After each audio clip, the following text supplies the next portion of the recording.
네, 오늘 아침에 우리에게 주시는 하나님의 은혜의 말씀은 마가복음 12장 41절에서 44절까지의 말씀입니다. 다 같이 합독하도록 하겠습니다. 예수께서 연복궤에 대하여 앉으사 무리의 연복궤에 돈 넣는 것을 보실세 여러 부자는 많이 넣는데 한 가난한 과부는 와서 2렙돈 곧 한 고드란트를 넣는지라. 예수께서 제자들을 불러다가 이르시되 내가 진실로 너희에게 이르노니 이 가난한 과부는 연복궤에 넣는 모든 사람보다 많이 넣었도다. 저희는 다 그 풍족한 중에서 넣었거니와 이 과부는 그 구차한 중에서 자기 모든 소유 곧 생활비 전부를 넣었느니라 하셨더라. 아멘. 하나님의 말씀입니다. 네, 오늘 본문에 등장하는 인물은 가난한 한 과부가 등장합니다. 그런데 앞에 있는 본문들을 쭉 보시면 계속해서 예수님께서 누구에 대해서 말씀하시고 누구와 함께 이야기하셨습니까? 서기관들에 대한 이야기가 계속 있었어요. 서기관들의 외식을 삼가라. 그 말씀이 바로 앞에 있는 본문입니다. 그러므로 오늘 본문에 등장하는 가난한 과부는 서기관과 매우 대조적인 인물이라고 볼 수 있어요. 여러분, 누가 하나님께 가깝게 여기십니까? 일반적으로 볼 땐 서기관이 하나님께 더 가까운 사람이라고 보여지죠. 가난한 과부는 그렇지 않게 보이잖아요. 그런데 주님의 눈에는 누가 하나님께 가까운 사람입니까? 이 가난한 과부라는 거예요. 가난한 과부가 이 외식적인 서기관과 대조가 되는 인물이고 이 외식적인 서기관과 대조가 되는 진실함을 가지고 있는 사람이 이 가난한 과부예요. 사람의 보는 눈과 하나님께서 보시는 눈은 매우 다를 수 있다는 것을 그게 한편으로는 굉장히 기쁜 일이고 한편으로는 굉장히 두려운 일입니다. 그렇지 않습니까? 하나님께서 보시기에 나는 누구인가를 항상 생각하실 수 있기를 바라요. 사람의 칭찬받지만 하나님으로부터 칭찬 못 받을 수 있다는 것을 항상 경계하시고 여러분 하나님으로부터 인정받으시는 성도의 삶을 살아가실 수 있게 되길 간절히 바랍니다. 오늘 본문에 나타나는 연복궤는 예루살렘 성전을 보시면 여러분 기억하십니까? 예루살렘 성전이 제일 외곽 지역은 예수님께서 성전을 청결케 하신 지역이에요. 그 지역은 이방인의 뜰입니다. The court of the Gentile. 이방인의 뜰이에요. 이방인의 뜰이란 이방인들도 들어갈 수 있는 경내예요. 그런데 그 안쪽이 여인의 뜰입니다. The court of the woman. 그런데 이 여인의 뜰이 담벼락으로 쭉 둘러쳐 있는데 거기에 글이 써 있어요. 여기에 들어오는 이방인은 죽인다. 라는 내용의 길이 거기 써 있습니다. 여인의 뜰로 진입하게 되면 이방인들은 그 자리에서 즉결로 죽일 수 있게끔 허락받았어요. 로마 당국으로부터도. 이런 종교적인 일들이 로마 당국으로부터 인정을 받았던 것입니다. 그런데 지금 성전 연복궤가 놓인 곳이 이 여인의 뜰에 있어요. 그런데 이 여인의 뜰에 있는 성전 연복궤가 어떻게 구성이 되어 있냐면 후대 미시나라는 책을 보시면 성전에 13개의 연복궤가 있었다고 합니다. 그런데 이것이 트럼펫 모양으로 되어 있었어요. 제가 기억하기로는 이게 아마 청동으로 구성되어 있을 겁니다. 그러니까 동전 2렙돈이면 던지게 되면 거기에 소리가 났겠죠. 땡그랑 하고서 2번 아마 소리가 났을 거예요. 근데 예수님께서 이 연복의 맞은편에 앉아 계셨는데 이 가난한 과부가 동전 2렙돈을 연복에 넣는 것을 보셨고 그 소리도 들으셨을지도 몰라요. 그런데 제자들을 12장 43절 보십시오. 예수께서 제자들을 불러다가 이르시되 여기서 불러다가라는 성경 언어가 프로스칼레오입니다. 프로스란 말은 어디를 향하여 이를 나타내는 전치사고 칼레오라는 것은 부르다 이런 거예요. 칼레오란 단어는 좀 알아두시는 게 좋아요. 부르다. 우리가 신앙생활 할 때 이렇게 우린 부르심 받은 사람입니다. 믿으세요? 교회가 성경 언어로 뭔지 아세요? 교회. 뭐죠? 크게 한번 대답해 보세요. 맞습니다. 교회가 에클레시아예요. 에크라는 말은 out of 한다는 뜻입니다. 어디로부터 그 다음에 칼레오 그 뒤에 에클레시아라고 했을 때는 칼레오란 동사가 그 뒤에 이제 붙은 거예요. 그래서 어디로부터 부름받은 사람들 어디로부터 부름받은 사람의 세상으로부터 부르심 받은 사람의 우린 세상에서부터 부르심 받아서 구별된 존재가 바로 교회입니다. 믿으세요? 거기에서도 칼레오라는 동사 사용된 거예요. 부르심, 칼레오. 프로스칼레오, 예수님께서 가까이 불러내셨어요. 그런데 이 단어가 중요한 의미가 있습니다. 마가복음 8장 34절을 보셔도 무리와 제자들을 불러 이르시되 아무든지 나를 따라오려거든 자기를 부인하고 자기 십자가를 지고 나를 쫓을 것이니라. 이건 예수님께서 가르치신 제자도의 핵심이에요. 그렇죠?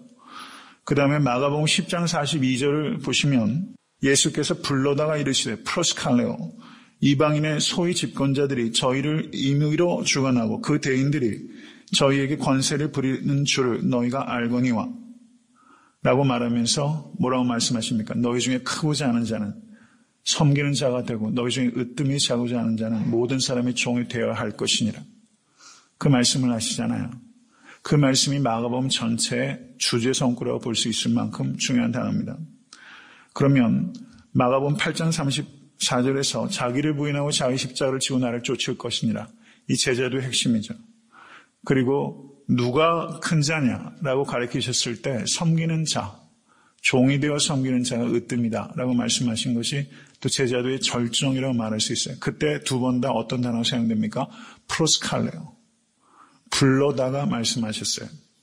그럼 오늘 본문에 예수께서 제자들을 불러다가 이르시되 내가 진실로 너에게 이르노니 이 가난한 과부는 연복에 넣는 모든 사람보다 많이 넣었도다. 이 말씀은 불러다가라는 단어가 사용될 뿐만 아니라 내가 너에게 진실로 이르노니, 마가복음 전체를 보시면 내가 진실로 너에게 이르노니 이 말이 10번 사용되고 있어요. 10번. 그런데 10번 사용되는데 그 용례들이 10번 사용될 때 진실로라고 번역되어 있는 단어가 무슨 단어냐면 성경 원어로요. 혹시 아세요? 아멘. 아멘이 truly라는 뜻입니다. 레고 아멘 아멘. 성경원으로 보면 아마 그렇게 되어 있을 거예요. 레고란 말이 내가 말한다. truly. 아멘, 아멘 이렇게 되는 거예요. 우리가 아멘라고 말하는 것은 그런 뜻이 있는 거예요. 진실입니다. 이런 뜻인 겁니다. 진실입니다. 강대상에 선포되는 말씀을 아멘으로 화답하는 것은 진실입니다. 라고 내가 동의하는 거예요. 마음을 당해서 동의하는 게 아멘이라는 뜻입니다. 그러면 truly, I say to you. 내가 진실로 너에게 이르노니. 이것은 예수님께서 가르치신 말씀들 중에서 강조하는 부분이라고 볼 수 있죠. 10번 나타나는데 그 10번의 내용들이 다 중요한 가르침을 강조할 때 쓰였고 제자도와 연관되어 있어요. 그러면 불러다가 프로스칼레오라는 단어 역시 그러한 것이고 내가 진실로 너에게 이르노니 이 말도 역시 제자도와 연관이 되어 있다면 오늘 본문에서 이 과부의 두 렙돈, 이 과부를 통해 예수님께서 제자도에 대해서 가르치는 것이다. 이렇게 보는 게 마땅하고 타당하다고 이렇게 볼 수 있다는 겁니다. 여기서 두 렙돈이 나오는데 렙돈은 그리스 동전에서 헬라 문화권이 있지 않습니까? 로마가 지금 전 세계를 제패하고 있지만 이 헬라 문화가 있어요. 헬라 문화. 헬레니즘이라는 말이 있지 않습니까? 헬라 문화권에서 사용되는 동전 중에서 가장 단위가 작은 게 렙돈이에요. 그리고 로마 동전이 또 따로 있었어요. 로마 동전 중에서 가장 작은 게 고드란트입니다. 그리고 유대인들이 사용하는 동전도 있잖아요. 성전세를 낼 때는 세겔로 바쳐요. 세겔. 왜냐하면 로마 동전에는 이 황제의 화상이 세워져 있기 때문에 이 화상이 누구 것이냐 이렇게 예수님께서 물으시지 않습니까? 누구냐라고 말씀하시지 않습니까? 그래서 로마 동전, 그리스 동전, 그리고 유대인의 팔레스타인의 이스라엘 동전, 그리고 그 외에 다양한 지역의 동전들이 유통이 되고 있었는데 그 동전 중에서 렙돈은 그리스 동전이고 가장 작은 단위고 이 렙돈과 고드란트, 두 렙돈이 한 고드란트예요. 데나리온이라는 동전이 있죠. 데나리온은 64 고드란트입니다. 그러니까 데나리온은 128렙돈이에요. 128렙돈. 그러면 두 렙돈은 얼마냐? 64분의 1 데나리온이 되는 겁니다. 여러분 좀 헷갈리셔도요. 64분의 1 데나리온인데 데나리온이 남자 성인의 하루 임금이에요. 하루 임금의 64분의 1을 바쳤어요. 하루에 만약에 100불을 번다고 했을 때 100불 100불에 64분의 1을 바친 겁니다. 1불 62센트를 바쳤다. 이렇게 볼 수 있는 거예요. 만약 100불 하루에 번다고 했을 때 100불 버는 게 쉬운 일은 아닌 것 같아요. 요즘에 그렇죠? 그러면 얼추 한 1불 정도를 지금 드렸다. 이렇게 볼 수 있습니다. 근데 예수님께서 그 1불 정도의 돈에 감동하신 거예요. 여기에서 보시면 12장 41절을 보세요. 예수께서 연보계를 대하여 앉으사 무리의 연보계에 돈 넣는 것을 보실세. 여러 부자는 많이 넣는데 많이 넣는 부자의 연보와 2렙돈을 드린 이 과부의 연보가 대조가 되고 있으면서 예수님께서 누구의 예물에 감동하셨어요? 부자들의 많은 연보에 감동한 것이 아니라 이 과부의 2렙돈에 감동하셨어요. 여러분 사람은 이렇게 안 하잖아요. 그렇죠? 사람은 과부의 2렙돈 그냥 말로는 그렇게 할지 몰라도 사람들은 부자의 많은 연보에 관심을 갖잖아요. 근데 예수님은 다르신 것 같아요. 예수님은 과부의 2렙돈에 관심을 가지세요. 여기에 관심을 갖는다는 뜻은 마음이 담겨있기 때문입니다. 많은 물질에도 마음이 담겨있지 않을 수 있고 많은 물질에도 마음이 담겨있을 수도 있고 적은 물질에도 마음이 담겨있을 수 있고 아무 마음도 없을 수도 있고 이 중심은 결국은 마음이 담겨 있느냐 하는 것이죠. 그런데 여기서 보면 예수님께서 그 뒤에 하신 말씀을 보세요. 저희는 다 그 풍족한 중에서 넣었거니와 이 과부는 그 구차한 중에서 자기 모든 소유 곧 생활비 전부를 넣었느니라 하셨더라. 이렇게 말씀하겠습니다. 그러면 우리가 생활비를 다 드려야 되는 겁니까? 여기에서 예수님께서 칭찬하신 핵심이 어떤 것일까라는 것을 우리가 생각해 봐야 되는데요. 여기서 전부라고 번역된 단어가 홀로스라는 단어입니다. 홀로스라는 단어가 사용되어 있는데 이 단어가 앞에 사용됐습니다. 마가복음 12장 30절 한번 보세요. 마가복음 12장 30절. 다 같이 읽습니다. 내 마음을 다하고 목숨을 다하고 뜻을 다하고 힘을 다하여 주 너의 하나님을 사랑하라 하시는 것이요. 여기에서 홀로스라는 단어가 여러 번 사용되고 있어요. 여기서 다하고라고 번역된 단어 있죠. 다하고. 이게 홀로스예요. 이게 웨스턴 랭귀지하고 우리 말하고 좀 달라서 그리스어를 영어로 번역하면 그리스어의 그 느낌이 훨씬 전달이 잘 돼요. 웨스턴 랭귀지이기 때문에. 다 이게 라틴어 이런 그리스어에서 이 영어라든가 웨스턴 랭귀지가 파생했기 때문에 그 어순이라든가 그 문장의 문법적인 구조가 거의 이렇게 옮기기가 편안한데 우리말로 번역하게 되면 이게 많이 깨져요. 왜냐하면 문법적인 구조 틀 자체가 다르기 때문에. 그런데 이 그리스어를 그 영어로 번역된 걸 보면 Lord, love the Lord your God with all your heart. 여기서 all이라고 번역된 단어, 이 단어가 홀로스입니다. 홀로스, all. 어쩌면 홀로스란 말에서 all이라는 단어가 파생했을 수도 있겠네요. 발음상 홀로스, all. 그 다음에 with all your heart and with all your soul and with all your mind and with all your strength 라고 말하면서 all이라는 단어가 4번 사용됩니다. 마음을 다하고 목숨을 다하고 뜻을 다하고 힘을 다하여. 여기서 이 다하다라는 말은 우리말로는 꼭 동사처럼 들리잖아요. 근데 실제 성경 원어는 홀로스, 형용사고 영어 번역도 역시 all your heart, all your soul, all your mind, all your strength 이렇게 번역이 되고 있는 겁니다.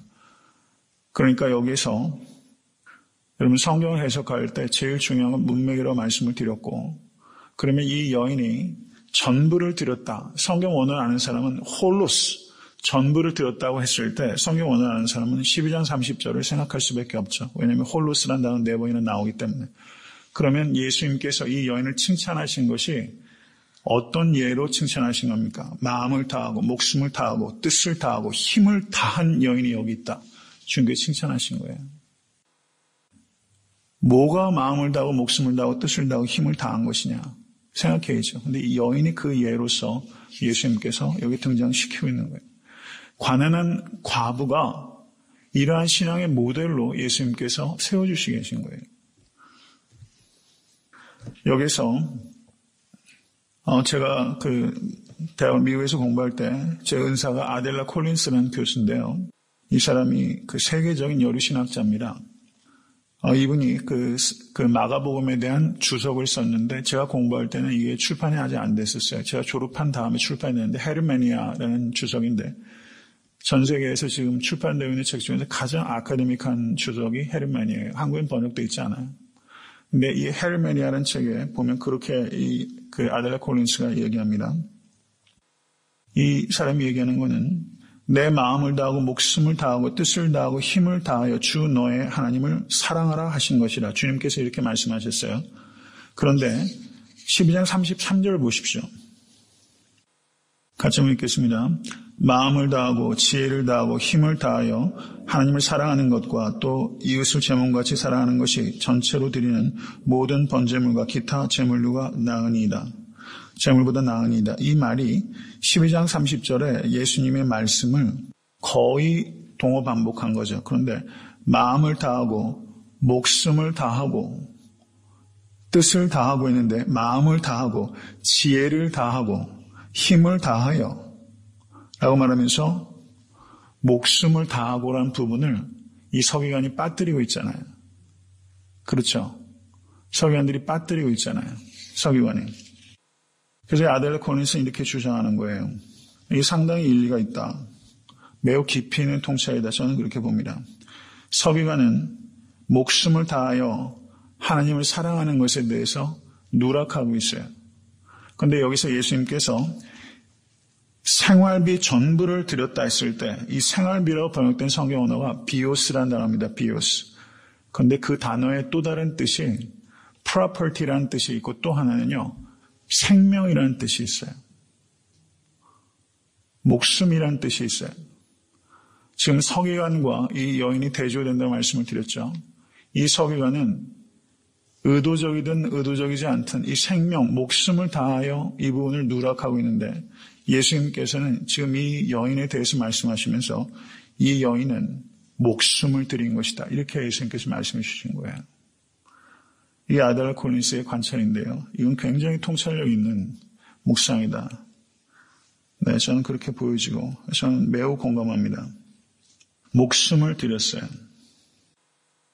시간이 좀 지났지만 간단하게 헌금에 대해서 좀 말씀을 좀 나누고는 서기를 맺고자 합니다. 많은 분들이 그런 이야기를 하세요. 율법의 시대가 다 지났기 때문에 11조 의무를 지키지 않아도 된다. 이런 말씀 많이 들으셨죠? 신약 성경에서는 11조를 강조하지 않는다. 이런 말씀도 많이 들으셨어요. 미국 교회에서 11조 내는 성도들을 별로 못 봤다.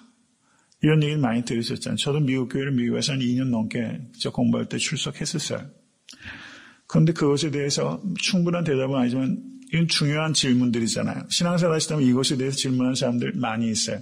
그리고 교회 밖에 있는 사람들이 교회를 비난하면서 이런 얘기 한다고요.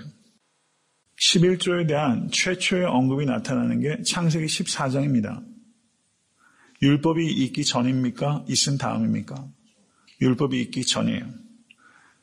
율법의 시대가 지났기 때문에 라는 말이 전제가 맞질 않아요. 11조에 대한 이야기는 율법이 있기 전부터 하나님께 드렸던 것입니다. 두 번째, 신약 성경에서 11조가 강조가 되지 않는다고 말하고 있어요.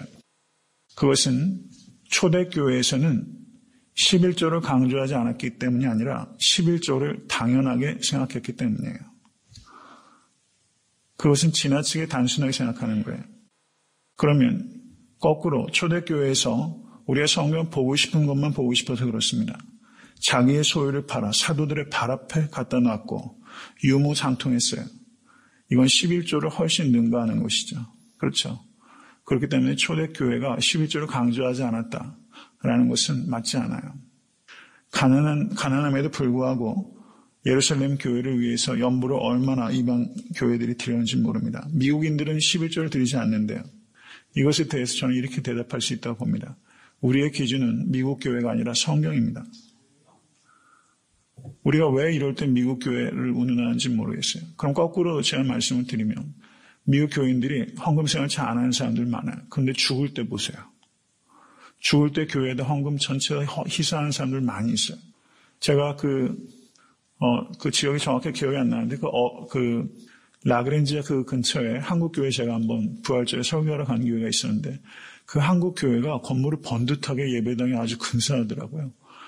야, 몇 년밖에 안 됐는데 어떻게 이런 예배처소를 얻었나 했더니 그 인근에 백인 할머니 그리스도인이 죽으면서 자기의 모든 재산을 희사해가지고 그 교회를 한국 교회에다 드렸다는 거예요. 그런 일들이 있더라고요. 그래서 미국 교회가 우리의 기준이 아니라 성경이 우리의 기준이고, 그러면 거꾸로 미국 교인들처럼 자식들한테 재산 물려주는 거 안 하고 여러분 교회와 또 사회에 헌납하면서 살고 있냐고 저는 되묻고 싶어요. 그럼 우리 어느 정도 대답이 된 것이라 좀 보여집니다. 빌리그람 목사님 이런 말씀하셨습니다. 11조는 헌금이 아니다. 11조는 의무다. 이렇게 말씀하셨어요. 헌금 생활을 정직하게 하는 게 중요합니다. 많이 하는 게 중요한 게 아니라 정직하게 하는 게 중요한 거예요. 헌금 생활의 배후에는 이런 생각이 있는 것입니다. 헌금 생활을 제대로 못할 때는 내 힘으로 벌었다는 생각이 있기 때문이에요.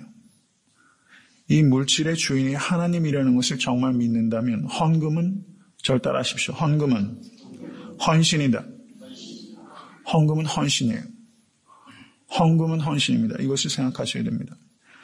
돈의 헌신이 없이 하나님께 헌신했다고 말하는 것은 그것은 믿기 어려운 말입니다. 고린도전서 6장 19절을 보시면 너희는 너희 것이 아니니라. 이 돈뿐만 아니라 우리의 존재 자체가 우리 게 아니에요. 그렇다면 헌금은 하나님께 드리는 것이 아닙니다. 하나님께 돌려드리는 것입니다. 믿으세요? 그렇기 때문에 헌금을 드린다라는 표현은 사실상은 불충분한 표현이에요. 헌금은 돌려드리는 거예요. 하나님의 것입니다. 믿으십니까? 또 하나, 여러분 중요한 말씀 드리는 거예요. 교회가 타락해서 교회를 믿지 못하겠다. 이렇게 말하는 경우들이 있죠. 교회가 타락해서 교회도 헌금 생활을 못하겠다. 제가 아는 분도 부모님이 돌아가셔가지고 그 부모님으로부터 받은 유산을 5억인가를 제가 정확하게 기억하지 못해요. 제가 아주 가까운 집사님인데 5억인가를 어느 기관의 사회에다 기탁했어요.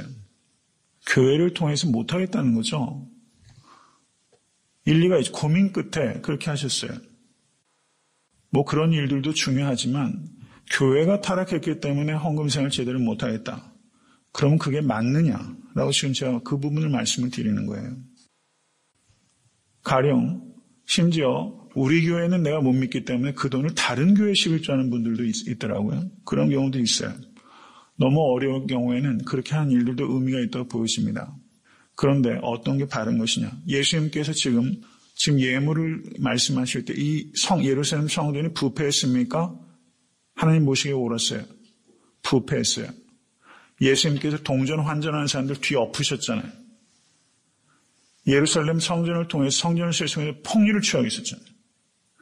그럼에도 불구하고 예수님께서 헌금 생활하는 것에 대한 의무를 부인하지 않으셨다는 것을 생각해야 됩니다. 헌금은 사람에게 드리는 것이 아니라 하나님께 드리는 것이기 때문입니다. 믿으세요? 그리고 교회에서 어려운 성도들이 이렇게 계셔서 구제헌금을 이렇게 드리면 저한테 자꾸 고맙다고 하시는 말씀들을 하세요. 제가 극구 잘못 그렇게 얘기하신 거 아니라 말씀을 드려요. 사람이 드리는 것 아니고 하나님께서 주시는 것입니다. 믿으십니까? 교회에 헌금을 드릴 때는 사람에게 드리는 것 아니고 하나님께 드리는 거예요.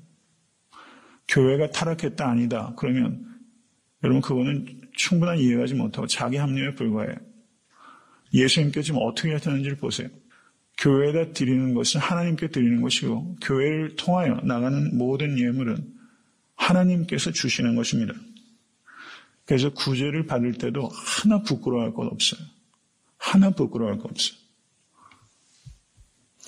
말씀을 맺습니다.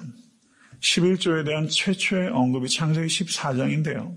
그때 아브라함이 어떻게 해서 그 11조를 멜기세덱에게 드립니까? 전쟁터에 가서 승리해가지고 온 전리품이에요. 피값이에요. 헌금은 성도들의 피값입니다. 교회가 이 헌금을 사용하면서 교회가 헌금을 어떻게 모을까? 이걸 이렇게 생각하면 안 돼요. 이 헌금을 어떻게 사용할까를 교회는 고민해야 돼요. 이 피값을 어떻게 사용해야 될까? 그래서 교회에서 이 예물을 집행할 때는 투명하게 되고 그리고 의미 있게 사용하기 위해서 많이 생각하고 이 피값같이 사용할 수 있으면 된다는 것을 여러분 기억하실 수 있기를 간절히 바랍니다.